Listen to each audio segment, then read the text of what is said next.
Thank you.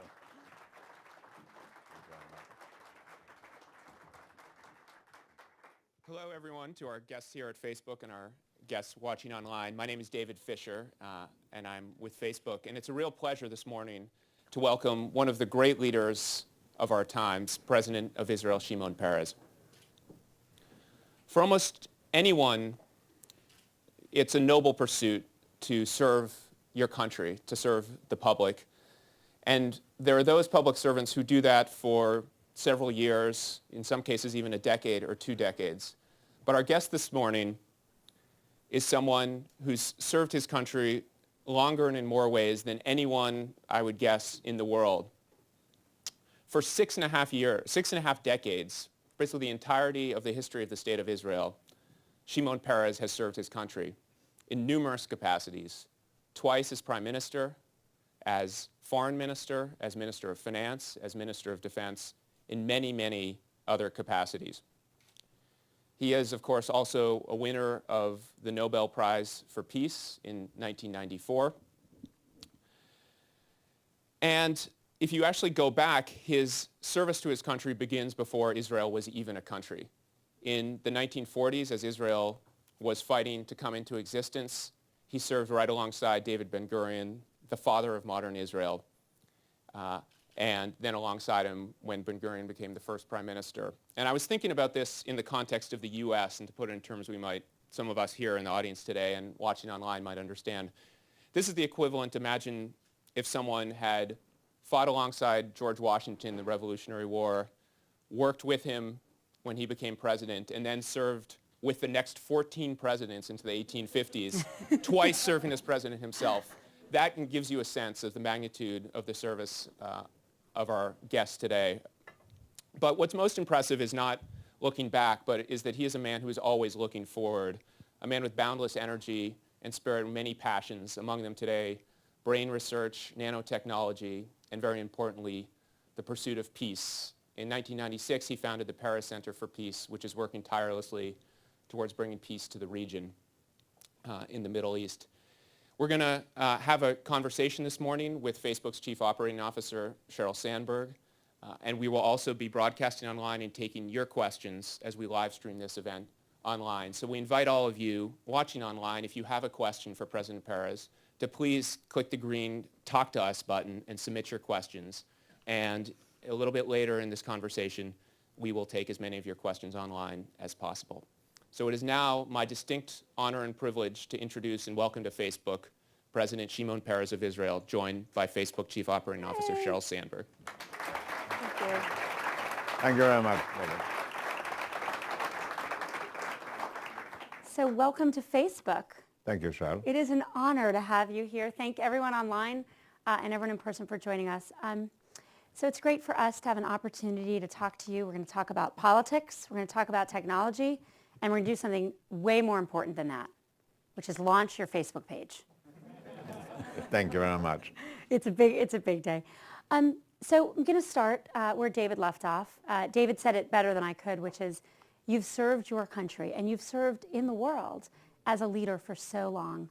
When you look back on your career to, how active you are today, what's changed in politics and what do you think remains the same? For 65 years I was working with the administration in various capacities, as David has said. Looking back, I'm asking myself, on what did I spend most of my time? On what? On frictions. Frictions among the people, frictions among the institutes. And then when I was Prime Minister and this sort of things, I was the most controversial gentleman in Israel. Now they fired me and I became President. So I don't have an administration, so I don't have friction. So nobody's angry with me. And when I was Prime Minister, I never heard the word yes. When I'm President, I never heard the word no. When I was Prime Minister, I would give orders. Now I'm asking for volunteers. Believe me, if you give an orders, you nominate an enemy. But if you ask him to volunteer, he becomes your friend. The sense of hanging on goodwill, on friendship, the assurance of the people that you are going to serve them, not to rule them, is the major change.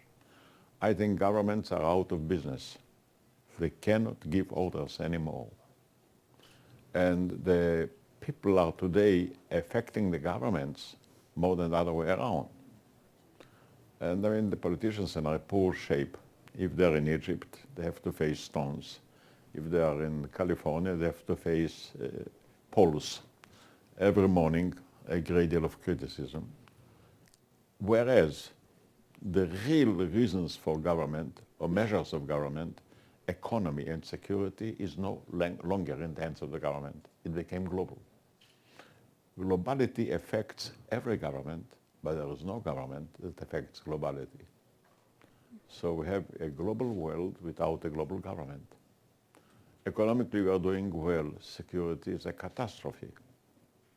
So that's our great changes, where really the people, and you have a great part in it, are becoming the rulers of themselves.